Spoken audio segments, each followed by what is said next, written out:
Team list for round 3 here. It's going to be a crazy week with lots of people out, suspended, HIA knocks, and guys that are underperforming. So there's plenty to talk about in this one. Plenty of guys that are going to be losing cash for you that potentially need to be traded out of your side, and also plenty of options for guys that can replace them, that's for sure.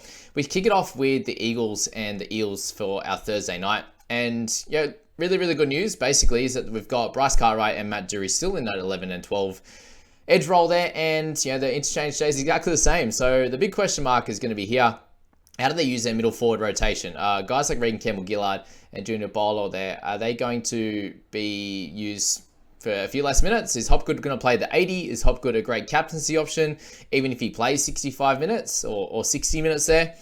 Probably still is, to be honest with you, and I know there's going to be a lot of people that are going to go straight for him this week, and I definitely don't blame you on that one. But they do need to sort out that interchange and play them probably a couple more minutes, because they've had a guy in each of the weeks now, with Makatoa first week and Greg in the second week, that didn't play any minutes at all. So if you're looking at their side, that's probably the biggest thing to look at there. Guys like Mitch Moses are terrific options. He, thankfully for owners, has managed to score a really big one in round 2. And then you look over the next bunch of weeks, they still have some hard games, but there's every chance that he can come out and score really well against Manly. And then from round 6 onwards, he has some terrific matchups. So he's someone that I think is a definite bring in if you are needing a gun half at this point. But the guy on the other side is going to be super important as well, and that's Daly Cherry Evans, who came out with a 93 in that first game. And he has every chance of coming out and doing the same. Remember, guys, he is a 60, 63 type of scorer when he plays 80 minutes on average there. So don't expect a 90 every week and 3 tries, but it's someone who is definitely a great person to trade in if you are looking to trade Cleary out. I'm not going to say that Cleary is a definite trade out. He had an absolute shocker with an ankle injury. Still scored 61 in that first one, but obviously if you're looking to preserve money losses, then that could be the way to go about it. And if you need a half this week with a number of your guys out injured or something like that, maybe you had Ponga, you need to trade Ponga out. DC Moses, great options there as well. Penasini, guys, I still think he's going to be a great option long term. They do have, as I said, a couple of tough games to kick it off. Maybe you hold off on him and pick him up a little bit later. Guys like Josh Hodgson, so he came out and had a pretty solid one in round 1. And not so good last week, so he's someone to keep on the watch list as a guy that could potentially be eventually traded out. But I do expect a bit of a bounce back game from him, and a lack of missed tackles like he had last game, and potentially a nice try assist or something in there as well. On the other side of the ball, you've got guys like Tommy Trbojevic, who are a great option as well. Now they've got their buy out of the way, a lot of these guys become pretty important. So Tommy, you've got Kohler there. I think he's going to be a great option as well. Garrick, up and down, obviously being on that wing, but if they're playing well, he should be able to do so also. Schuster's back as well, guys, but very awkwardly priced in fantasy there in the mid 400s, so I wouldn't be looking to pick him up at this point. Looking down the list, guys, you've got guys like Kepi, who were an option in that first round. If you hold on to him, hopefully he gets a couple of great scores here in the 30s and 40s and can make you some cash. And other than that, probably not too many options on that game. All right, we move along, guys, to the next game there. The Knights v the Dolphins on the Friday night, 6 p.m. Who would have thought we'd be tipping the Dolphins here, and most likely they could come out and be 3-0 to kick off the season. So very exciting for them. Knights obviously absolutely decimated in this one. So they managed to get a great win last week, obviously with all the injuries and suspensions and stuff that they had, send-offs with Jacob Saifidi, for example. But you look at this team now, and it's very much not in a good way. Look, Gagai came back last week, which was good. The back 5 is intact, but they lose Ponga this week. They lose Brayley, so Crossland comes into 9. Gamble plays the 6, so the same role that they played on the weekend. Jacob Saifidi is out, and you see some, Ryan Rivett, who we haven't heard much of, and Dylan Lucas, 2 guys like that. Matt Croker comes back from suspension, so good news for him in round 3 here, and Jack Johns stays on the interchange. There was a little bit of chat that he might be out as well, but he's been named, and they've obviously got a bunch of guys on the reserves. Greg Marzu is there, guys, so he could potentially come in to that back line if they need a bit of punch, so just be aware of that. It's obviously early on in the week, but really out of those back 4 there, the guys that he could take their spot, Hunt, Dom Young, none of those guys are super relevant in this one at the moment. In the back row, we've got Frizzell out as well, so Brody Jones comes in and starts there I wouldn't be expecting Frizz to be out too long. I haven't heard anything of the contrary, that he could be out for a long time. But if he is, then we have to look into that. But I think Jonesy, for a couple of week play, is not going to be worth it at this point of the season. On the Dolphin side, Hammer.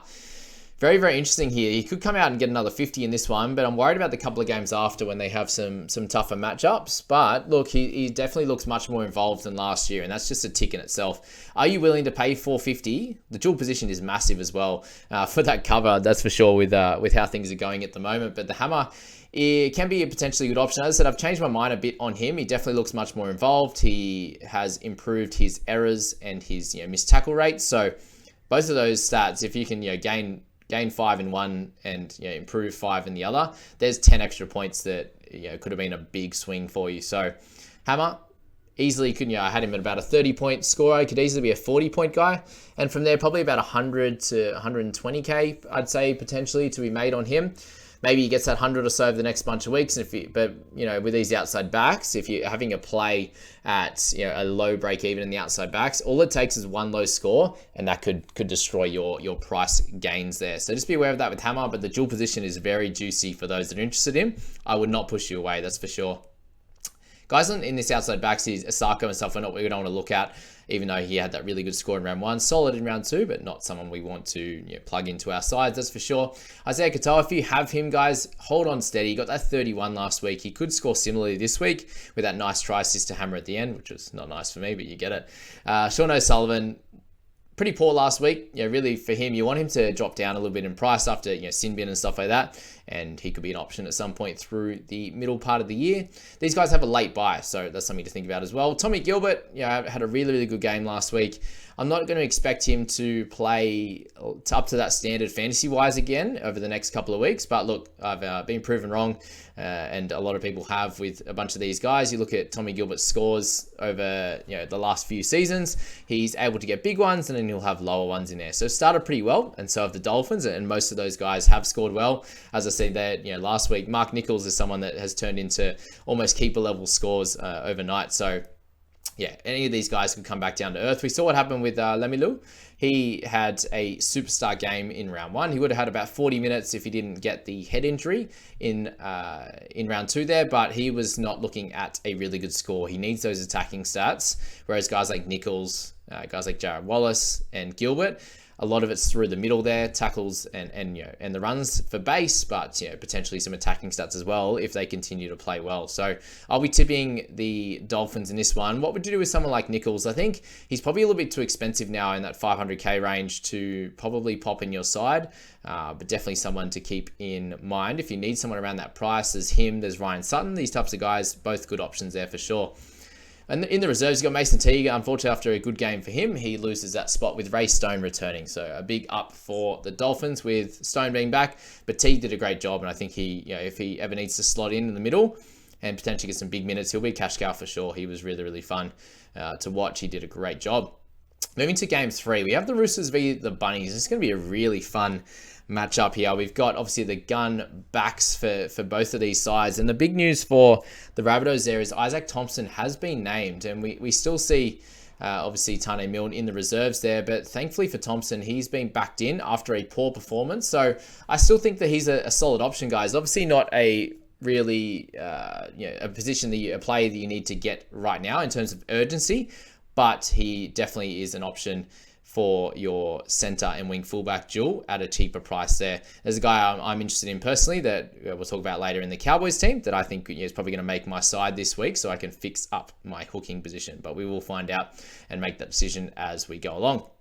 Okay, so that's that, guys. Isaiah Tass, Campbell Graham, all good options as well. Ilias, hopefully a bounce back game for him. I think he can have a solid one. He will be up against a fairly tough edge in defense there. If Egan gets things right, he's got Joseph Suali'i as well, who's running hard, but he could eventually potentially get some tackle breaks on his side of the ball, missed tackles on Suali'i with those shooting out of the line type of plays to try and get him at half. So who knows on this how that's going to work, but going to be a really fun game to watch. It's always a bit of a grudge match between these two, and with guys like in the forwards there that we're looking at, obviously Radley's back.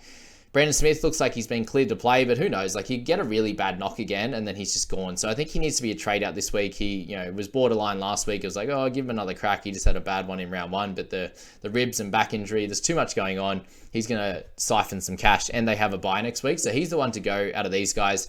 Egan Butcher's a clear hold, guys. I wouldn't be looking to move on from him. And obviously guys like Suoli'i, I think you probably look at them one more week if you don't own him. Manu, again, looking to pick him up in around 5, potentially similar with Tedesco as well after their lower start. Sam Walker's been great, but again, you don't really want to pick him up now with so many injuries, suspensions, HIAs going around. Probably don't want to pick up any of these guys this week, but definitely a watch for next one. In terms of the forwards for the Bunnies, Tavita Totola is back, which is great news for them. He had the extra week off with the HIA. They really need it, guys. Cheekham keeps his spot in that 12 role. We don't see anything from Jai Arrow, and Jed Cartwright moves back to the reserves in this one. Davy Moale keeps his spot. Shaq Mitchell is there as well. Is there a great chance that Shaq continues to get those bigger minutes? Hame Sele's first game back. I think definitely so. Moale probably will be the lower minute guy. Sele probably the 30 to 40 on his return, and Shaq probably a similar amount. If this game's sticking pretty close, I'd imagine now that Murray's had his rest last week, if you look at his scores week to week in previous years, he'll have a couple of 80-minute efforts, 75, whatever it is, and then he'll have like a 58 in there. So that was one of those weeks for Murray, and hopefully some bigger minutes for him and some attacking stats, because he's had none of them, and that was something that was really clearly in his game last year and also in the preseason trial as well. But yeah, great to see guys like Kolomatangi come out and be that sort of safety guy in base stats, which is what you want, and then you can have those attacking stats hopefully off Ilias as well. Damien Cook obviously rock solid at that high price there and is a great option for anyone's side. Moving along to the Titans v the Storm here, and this one, the 3 p.m. game, is going to be a fun one because Storm are absolutely decimated, unfortunately, with Nas being out for 6 to 8 weeks with his MCL injury. Very, very sad for him. But what that does mean is it leaves some opportunities open for a few of these middle forwards. And guys like Josh King now clearly become a really solid option, guys. Hopefully for him, and you'd assume for him, 70 to 80 minutes on a regular basis. And big tackle numbers, they need one of those guys to be really working hard in the middle. You got Kamakamika, who's solid all round. Welchie's going to be a bit of a worker in there, but a little bit more on the offensive side and sort of the directing the guys around the park, being skipper.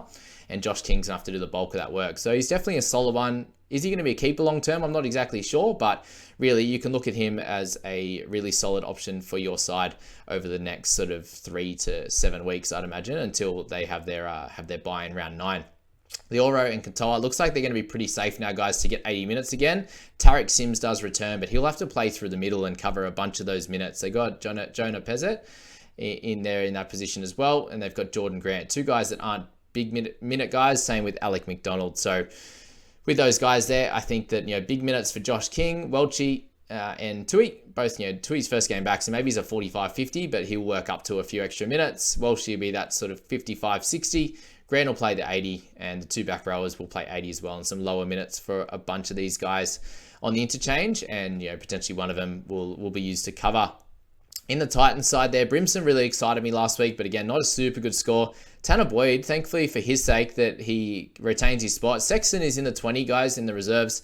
Jaden Campbell in the 14. I think they'll want to give him another crack, to be honest with you. Tanner Boyd, he wasn't backed in the preseason just to be dropped in round 3 after having a solid outing in round 1, them getting the win, and then just having an absolute shocker in round 2. Kieran Fawn didn't play that great either, and he's not looking like he's going to be a trade out of this side at the moment either. So Sam Verrills is out. He succumbed to that neck injury that he had. So Chris Randall comes in, but don't fall for that, guys. It doesn't look like Verrills will be out for too long. Guys like Fafita, still a great option team. And if you're looking at him, I'm not going to push you away. Aaron Clark still on their interchange bench. So yeah, very interesting for him and how this team's going to look. I think he needs to get on that field a little bit more than 45 minutes. That's for sure. Let's move along to Cowboys versus the Warriors, and someone that I'm super excited about and super excited to see who has a lot of raps on him in the Q Cup there is Tom Chester, a young fella, a fullback. So if you're needing someone in that cheap price point there, Tom Chester might be the way to go. I'm thinking about going Drinkwater to Chester, and hopefully with that nicer draw that they have, rather than the last couple of weeks against Raiders and the Broncos, who are a bit of a powerhouse at the moment, that he can get some decent points for him here.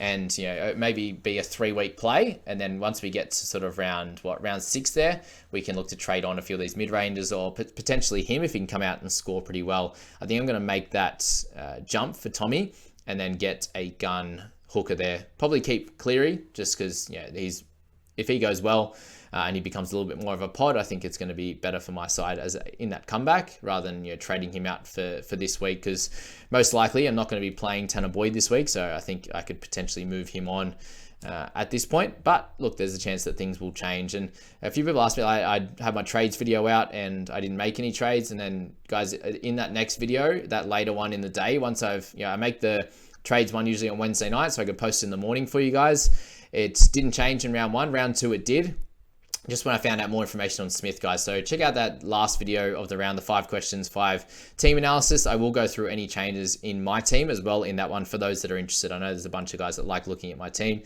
and it's misery, that's for sure.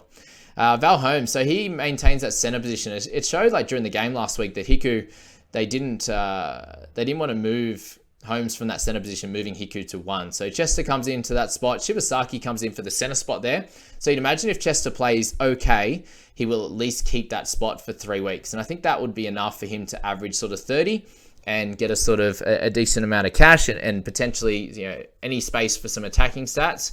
He can sort of hit a 28 in one game and then a 45 to 50 in others if he can get some good tackle busting in that position there. He averaged a bit over 30 odd in Queensland Cup. So let's see if he has more opportunities in this good Cowboys side. I definitely think he will. They're missing Chance Cook-Star Warriors, so how they're going to go in this one will be interesting, but I can definitely see the Warriors giving the Cowboys a bit of a run here. Chester definitely is a bit of a risk in there, but getting someone like Grant up top in hooker is going to be really important. I think you get an extra 30 points from that than what I do with someone like Boyd. And, if I can get 30 or so out of Chester, that will be, do a great job and we can make some money out of him as well. That's the general theory with that one. If you want to go down that path as well, if you're trading out the Pongers, the drink waters and stuff like that, I think that would be solid. If you want to go to Walshy, if you want to go to, the Hammer, for example, who has the dual position, if you want to go to Cola, who has the dual position as well, I wouldn't push you away from any of them. Reece Robson's obviously a good option as well, guys, if you need to upgrade your hooking position from Smith. He will play every game up until his first buy in 15 if he doesn't make Origin for sure. So that's pretty exciting if you're looking at that. Whereas Grant, you will miss him in round 9 with all of the other Storm guys, which most likely you'll trade a couple out. But there's also the chance that they score well enough. And, with all the injuries, suspensions, whatever's going to happen in round 9, you need to keep those guys in your side there. No one really else to talk about in this side other than Cotter, but I think he's a clear hold as well. And I wouldn't trade him in right this second, but in that mid position that's pretty strong, to be honest with you. There's other options like Carrigan and stuff who are probably going to be a little bit more consistent with slightly bigger game time. So that's that there. Okay, on the Warriors side, as I said, we lose CNK for that one. And Tua Picky. I'm going to go with that, Tua Picky. In that one, let me know the pronunciation on Tane or Tane is how we're going to say that. Again, both names, let me know so I can learn that one. Would be good, guys. Thank you. Tomato Martin with him there. He keeps his spot, obviously, but hasn't been scoring well. Sean Johnson's been the opposite. He's been doing really well. And I think he's still got enough money to make and probably some decent scores to be okay, Sean. I'm seeing a few guys looking at picking him up in their side this week. It could do a good job for you. In the forwards, we see Mitch Barnett move into Jackson Ford's spot, who unfortunately both him and Chance both can't play this week. So annoying. And Barnett was doing pretty good in the middle, but we see what he can do on an edge. So he's like a 60 type of guy on the edge, and then he'll get like a 40. So anywhere around that 50 mark is where he averages in on an edge there. And if you're looking at him, I still think he's a solid one, but obviously going up to Tohu Harris would be the clear way to go. Absolutely crazy that Josh Curran still can't get a role when there's an injury there. So he obviously came on the weekend when 40 went down, but he still can't get a chance there with Mitchy Barnett just moving to that spot. So Curran might not be an option ever this year, to be honest with you, unless there's multiple injuries. Wadey Egan, I still think he's obviously someone a lot of people are interested in after his 2 cracker scores there. Be aware that when he doesn't have attacking stats, he's not going to do very well. But how often can he get attacking stats? He's got 2 weeks in a row with them. Can he do it again? That's going to be the question mark there on everyone's lips. Okay, let's move down to the Broncos v the Dragons. Obviously, a few games to go, guys. Reece Walsh, a clear good option, guys. I'd be having him over Katoni Staggs every day of the week, but Katoni Do you trade him out? I don't think you do. I think you hold on just with how things are going. There's other priorities in your team. As I said, like guys like Egan Butcher, a clear hold this week and you can make decisions from there. If Stagg starts to go well, he's very much a 20-point scorer into a 70-point scorer. If he can do that, obviously, then he's potentially a hold. Herbie Farnworth will clearly be a keeper all year, guys. I'd imagine a 43 to 45 average there. But he's going to be rivaling someone in the other team in Jackie Bird as a guy that's going to do a good job in the centers. Jackie will be a little bit more consistent than someone like Herbie. But again, Herbie over Staggs at the moment. Reece Walsh, a great option in the wing fullback position, but just be aware of how well he actually played in that fullback, in that game last week, guys, and he still got 54. So you'd hope in that type of game that he'd be getting sort of a 70 or 80 because he isn't going to play like that every week. Yeah, it's very clear that he's going to be a very important player in this squad. Guys like Ezra Mam, guys like Reynolds as well. But you look at Reynolds, that game that he played, he was really good, and Reynolds scored better than Walshy. So yeah, a great option in the wing fullback position as a trade in for Drinky. But yeah, just be aware of that. The type of scores that he get when he plays really, really well with no goal kicking. Payne Haas, obviously, still a superstar option in your side. Carrigan as well. Both of them, if you can keep them in your side all year, you're going to do pretty well. But they keep the same bench there in this one. It's just Arthur's coming in for Corey Oates. On the Dragons side, Tyrell Sloan, would you pick him up this week? I would be very wary of picking him up in this round. Coming up against the Broncos, they had a much easier game. And I'm very thankful that, for his sake, that he scored really well and those that own him.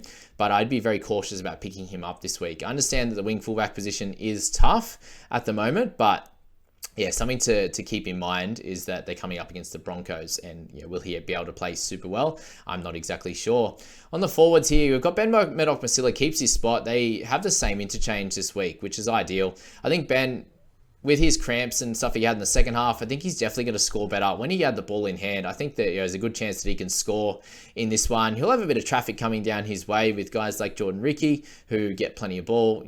Reynolds getting it out to guys like Staggs. He obviously doesn't have a lot of runs, but really, if you want plenty of defense, it's going to come down the Herbie Farnworth side, which means Jaden Sewer is going to get plenty of action down there as well. But yeah, that also is going to mean lots of missed tackles. So probably a good idea that we don't have Ben on that side, but it will be a solid option. This week, I wouldn't be trading him in, but if you got him, no stress at all, I don't think. The Little situation, so he's still coming off the bench, guys. This could obviously change on game day, but it is how they lined up last week. And Little playing just under 60 minutes is not ideal, but what happens when he does come on, guys, is he's a quick, wily hooker there, and he can do a lot of work and get a lot of attacking stats in that time. There will be games where he doesn't get attacking stats. That could be this one. So I think with Little, it's probably worth holding off a week. We would like to see him play 80. We know he can average 50 in that time on the park, but yeah, a little bit of a watch for me. If you want to pick him up and you need a hooker, then it's okay to pick him up, but personally, I'd be watching on him. Jackie Bird, yeah, a great option to cover that center position. If you need him this week, great. You could also wait a week and see, if he gets an increase in minutes, because I think he probably needs 55 to be a super clear option there. You got to try assist. He got plenty of tackle breaks and offloads and lots of tackles in that position. So great to see him getting involved, but he also played less minutes, which meant he could get involved a lot more in the contact, especially coming back from injury there. So a great start for him, and definitely will be a good one going forward there. Okay, the Dogs v the Tigers. Last couple of games, guys, we see the Dogs team pretty well the same, which is great news for all owners. We see Jacob Preston starting in that 12 role, which is great, and they're going to play the exact same way they did last week. Obviously, there's no reason to change a winning formula. Guys like Hayes Perham will start to make some decent cash now, guys, which is good if you held him. Jacob Carraz, a really strong keeper option in the wing fullback position. If you're a Dogs fan, there's no reason why you wouldn't want Carraz in your side, especially. And other guys that would like to take risks, he's a guy that obviously a winger. We haven't seen a lot of gun wingers in this day and age, but Josh Mansell's the To'o's come to mind. Mansell's the only one that's really done it for a long time, whereas To'o's done it for 1 year and in an incredible team, whereas Carraz is in a team that's okay, but he's just such a good run of the footy. So I'll probably bring him in my Supercoach team, for example. I won't have the option to bring him into my fantasy team. I'm not going to spend up any more in that wing fullback position, at least for the next few weeks anyway. Alamotti, clearly play him in your side, guys. Burton, what do you do with him? That's a big question mark. You can make that decision yourself, because that's it's in a too hard basket, that's for sure, because he could play and do really well in this game, but they didn't even need him last week to dominate. Just some big kick meters. Reed Marnie, a good option, guys. I'm happy to go with him as a good option. Different team, different scenario, running the ball a bit more, doing more in attack. Obviously had a few errors last week and still did well. So I think Reedy, great option, guys.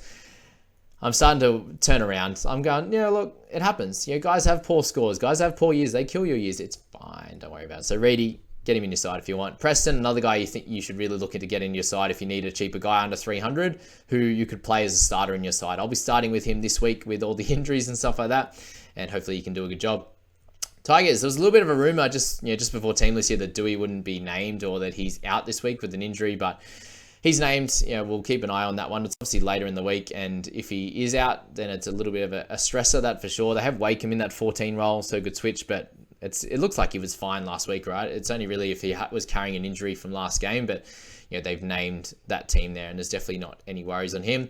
Talau is out, so annoying if you needed him in your starting side. If you trying to get a center, as I said, there's plenty of option there. The Hammers, the Birds, these types of guys. In the forward, Shawnee Blore is named in that spot with Kapoa, with Papali'i being suspended for a game. We see John Bateman in the reserves, guys, so I think at least Blore will probably be safe in this one, with Kapoa going back to sort of that 14 role if that happens, or he'll come back in for Timeth, so Brandon Timeth there. But other than that, Bateman, it'd be interesting to see what happens with him coming into the squad. Utokamanu, you end up with a good score out of him, which was nice. But yeah, that very contentious try that he ended up, the double movement. So he's someone that you could probably hold again with that better score. Junior Tupou there, he had a nice, he ends up in that back line, which is cool as well. All right, let's move to that final one with the Raiders v the Sharks. And the big one here is Sharks have named Trindle again with no sign of Hines, and it sounds like he's just come out and said that he's planning for round 4. So definitely out this week, planning for round 4. There was some tendon issues there, so check NRL Physio, his Instagram page there. He said that it sounds like it was tendon related, which is why there's been a delay. So finally we get some information out of him. But if you picked up Trindle last week, you hope for another massive score with his negative break even. If you started with him, really well done. I wish I did as well. But even if thinking about it, I was like, annoying I didn't trade him in last week and cop that score. But if he only plays the one more week, I would then have issues and have to trade in round 4 there, which would be very frustrating with a bunch of the Roosters out and these types of guys. So that's the Sharkies really. There's not much else to speak about apart from guys like Teague Wilton, who looking really solid. Britton Nakora had an awesome game, and so did Finucane. So 3 of those guys, can they back it up? For sure they can. Should they be looking to get in? Should you be looking to get them in your side? Probably not.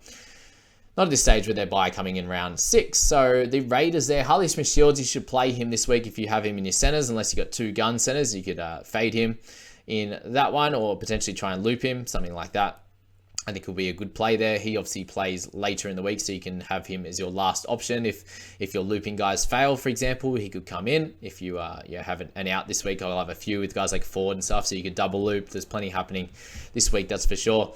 With the other guys in this team, Hudson Young, just keep watching for him to go down in value. Tarpanay, he really has to play some bigger minutes, doesn't he? We finally see Trey Mooney come in onto the bench, and there's still no Josh Papali'i, so he's having a calf issue as well. So Tom Starling played a fair bit of 13 on the weekend as well. So mixing that 9 and the 13 role is obviously good news for him.